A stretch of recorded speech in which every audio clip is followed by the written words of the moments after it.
مشاركتي في أيام قرطاج موسيقية كانت بطريقة مختلفة شوي.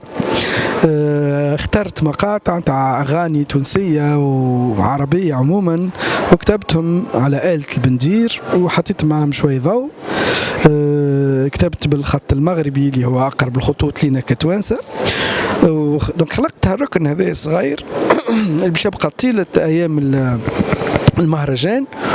وعندي موعد نهار الجمعة من 5 ل7 باش نجيب ميكروفون لهنا، واي شخص جاي هكا يغني لنا غناء نكتب له اسمه بالخط العربي ونعملوا له الطابع نتاع ايام قرطاج الموسيقيه. دونك الموعد موجه للجميع حتى اللي ما يعرفش يغني، لانه الحكايه الكلها في انك انت تجي قدام الميكرو وتغني وتجرب وتشوف بالكش تعجبك، بالكش الحكايه تطلع اسهل من اللي انت كنت تخيل.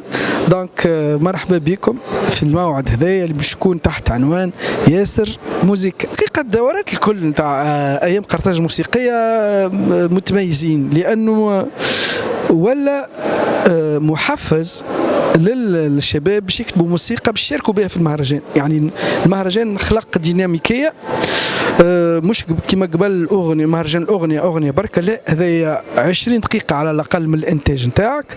دونك واللقاءات اللي عملوهم مع المحترفين ومع المسوقين المهرجانات اخرى الحقيقه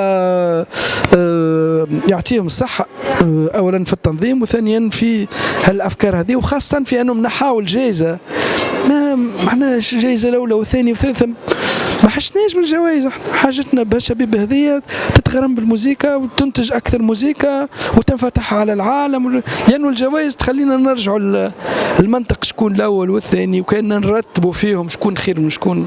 في الموسيقى ما فماش ترتيب، معنا في الفنون عموما فماش ترتيب. الصحيح هو هكا، الناس اللي تحب الموسيقى تنتج موسيقى تجي تشارك بها في المهرجان هذايا، والمهرجان هذا يحللها بيبان على مهرجانات اخرين في العالم. على خاطر شاركت في 2015 هذاك علاش. دونك يلزم نعطوا الفرصه للفرق جديده خاصه الشبابيه باش يشاركوا. دونك حتى كان ما نشاركوش بالغناء نشاركوا بالحضور، نشاركوا بالاستماع بالاكتشاف دونك يكفي ان نكونوا موجودين في هالحفل هذايا طيله اسبوع، هو بالنسبه لنا مشاركه وشرف كبير زاد.